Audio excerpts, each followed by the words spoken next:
Crypto never sleeps. I was getting ready for bed last night and I started seeing some chatter about the ZCoin, formerly ZCoin, Firo 51% attack. So I figured I would do a video on it and give you my thoughts on the subject. So let's get into it. The first indication I saw was this tweet by CZ Binance. I don't follow Firo that close. I do follow them on Twitter and I do have their Discord and all that stuff, but I'm not always paying attention to exactly what's going on with that project, although they do pop up on what to mine from time to time, and we'll talk about that in a minute as well. But it says here, XZC Firo 51% attack, 306 blocks rolled back, which if I'm doing my math right, that means about 25 hours worth of transactions. So he's talking about another messy situations. Okay, so that was my first inclination that something was going wrong with Firo. And then if you pop over to Two Miners Pool and go to the Firo pool here, you can see that there was, I think, let's see here, join. Yeah, see right here, suspicious activity has been detected at XZC Firo blockchain, 51% attack possible. And this was actually whenever it happened right here. And it looks like everything's cleared up now, but although there was some chatter about possibly the miner firing back up, but it doesn't look like that to me because this was not a huge spike right here. So it looks like it happened from 5:30 yesterday to about 7:30, so a couple hours here.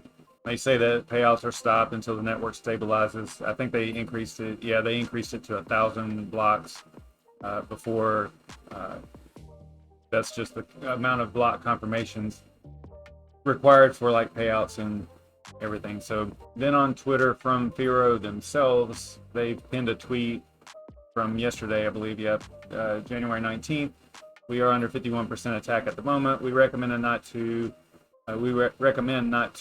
make transactions during this time until the network returns to a normal state. They're going to post updates when they have them. There's a little bit more information, a little bit more up-to-date information in their Discord, but I'm just following the main sources here. There's some speculation in the forums that this was someone with an agenda against Firo that rented hash rate possibly from a private source and not NiceHash or mining rig rentals. Now I looked on NiceHash. I'm not too familiar with like renting hash power from them, and I do not see the MTP algorithm on here unless it's potentially named something else on here. I'm not sure that you can even rent that type of hash power from NiceHash, although you can from mining rig rentals. They do have MTP as one of their hash power that you can rent. I wanted to do a refresh here because this was up. So there, I think it was a lot more than that yesterday that they had available. Now they only have 519 mega hash available. So that seems to have decreased quite a bit in available hash power.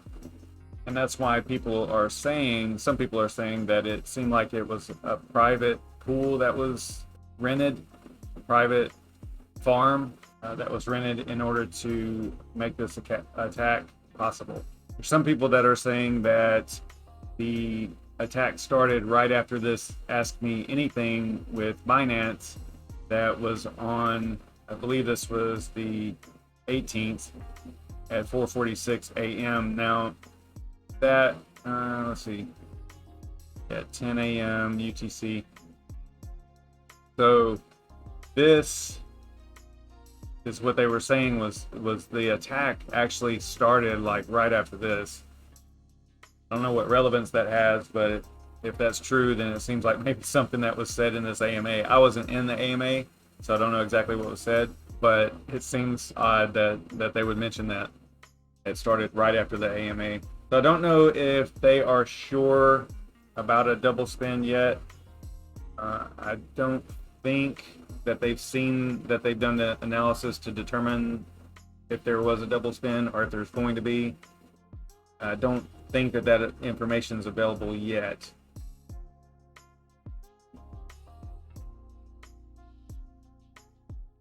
But with the rise in value of Firo over the course of a week here, I think it was 1 week, basically 1 week with this rise in value, this could have enticed someone to make this attack, to look at doing a 51% attack, because the value was high and the hash rate was low enough to where it would make sense from an attacker's point of view to actually do something like this. Now, the Ask Me Anything was around in this time right here, and then right after that the price goes up, and then apparently the attack started happening like right after that. So yeah, pretty crazy to look at how this is played out. It was up, Firo was up over 100% in the past week. So like I was saying, the attack could have all been planned and coordinated by the same people that have been pumping the price up. Imagine a coordinated effort to get the price high, hash rate low, and then launch the attack, right? Mine a bunch of the coin, pump the price up, send those to the exchange, then you dump them. That's how a 51%, that's how you double spin on a 51% attack. You dump them, stop the 51% attack and kick off the reorg, so that now you basically have the coins that you mined or that you already had and the money you made from selling them on an exchange. So that's basically what the whole attack is about. Having 51% of a network hash rate is not an attack by itself. There are plenty of projects that have a single pool with 98% of the hash rate total, right? The attack and the illegal part of it is whenever you double spin. That's whenever you are actually going against a proof of work project, is whenever you double spin their coins. So some strange things to note about the attack. The MTP, Merkle Tree Proof of work algorithm on ZCoin/Firo has been live for a long time, and the halving was just several months ago. And it seems odd that it would take place at this particular time.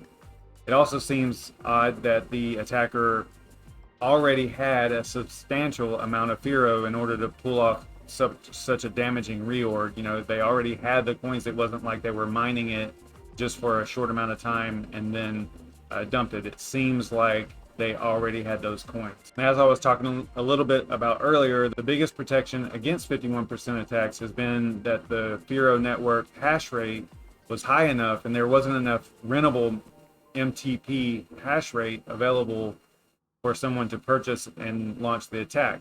But with the price of Ethereum exploding recently, a bunch of hash power went from Firo to Ethereum and set up this scenario for the attack. We've seen Firo and Ethereum kind of battle it out at the top of what to mine recently, and depending on your setup, depending on your GPUs. And we also have to remember, having 51% of the hash rate is literally how proof of work, that's it working as intended. There's no issue there. Having 51% of the network hash rate is not an attack by itself. Even Firo itself has 73% of their hash rate on 2 miners. Yeah, 72.2 right now. So, this is not an attack. Now, it's better if people, spread the hash rate out due to decentralization and less risk of something happening on the 2 miners pool. Imagine like if this pool was to go offline and now the hash rate was a lot less, and then it basically opens up a vector of attack because the hash rate would drop so much.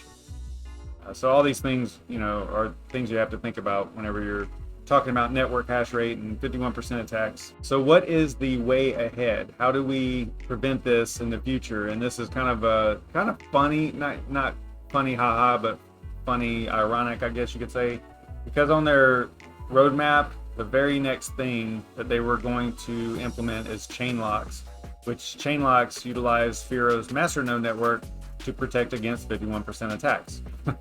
So I don't know if this, the timing of this is just insane. So the way that chain locks work is they confirm transactions as soon as the block has been processed instead of waiting on numerous subsequent blocks for validation.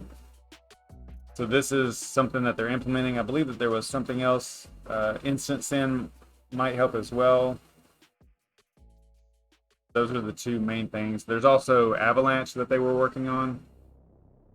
I think that's a pre-consensus situation. So not even like, it's not really on the proof of work side. It's before things get to that point. It's previous to any kind of block confirmation. So that is basically the way ahead here. And that is something that was developed by Dash. They developed chain locks, and I guess that this is the same way that Firo is going to implement it. So in conclusion here, a 51% attack is a risk to small blockchains that don't have substantially decentralized hashing power. We've seen it before, we'll see it again. Networks that have been around a long time, such as Bitcoin and Ethereum, they're always less susceptible to these types of attacks due to, the immense amount of computing power they have on the network. If someone were to have enough hash power to attack Ethereum or Bitcoin, they'd probably be way better off just letting that equipment run and receive the mining rewards associated to it. It wouldn't make a whole lot of sense to attack those networks because they have such huge hash rate and huge rewards. So what will happen to Firo after this attack? There's been numerous previous attacks, not on Firo, but on other projects, 51% attacks that have been suffered by a lot of projects. Some of them, like ETC, has been attacked multiple times. There are plenty of other examples of projects that have been attacked. You got Bitcoin Cash back in May of 2019. You have Ethereum Classic several times, like I mentioned. Vertcoin back in 2018. Bitcoin Gold 2018. Even Bitcoin back in January of 2014. So there are projects that have been attacked, and that, by the way, that Bitcoin attack was basically one pool had a lot of hash rate. It neared, there was one pool that neared 51%, and it kind of threw everybody into a panic. You got to remember that this was back in 2014. That was close to the beginning of Bitcoin. I know it was not that long ago, but that was January of 2014. So, and these other projects, some of the projects have recovered well. I mean, Ethereum Classic seems to be okay now. I think that given the way that the community works with Firo and what they have planned as far as their roadmap goes, I think they'll be fine. I don't think that this is going to be a project killer in the least. I mean, we're gonna find out probably pretty soon how much of an economic impact it has. I know that their actual value has gone down, since the attack yesterday. Let's see here. See what we're dealing with. So they're down like 15% in the past day. So here's what the weekly chart looks like. They were on this pump, and might have actually enticed that attack to occur. In some ways, it's never just one thing. But all in all, I think that Firo will be fine. We just, if you're mining it, keep mining it. I would suggest that you keep mining it because that actually helps with the 51% attacks. More distributed hash rate is better. So yeah, I would keep mining it. Just realize that you're probably not going to get payouts and things like that very soon. And the economic impact is typically just for the exchanges anyway, because they're the ones that are basically getting ripped off, because that their coins, in their wallet are the ones that they're actually losing. But that's going to do it for me. I hope you guys enjoyed this quick video on the 51% attack against Firo. If you thought that this was helpful or informative or entertaining in any way, please be sure to like, share, and subscribe. Click the notification bell, all that cool stuff that you guys know that you're supposed to do. And Yeah, that's it. There you have it. That's the end of it. I'll see you guys tonight, most likely. Yeah, actually tonight, because we have to do the previous monthly breakdown. So that'll be at 9:30 tonight. I'm not sure exactly when this video will go live. So see you tonight, guys. I appreciate it. Thanks for everything. Thanks for tuning in. All that stuff. You guys are awesome. Stay savage, everybody.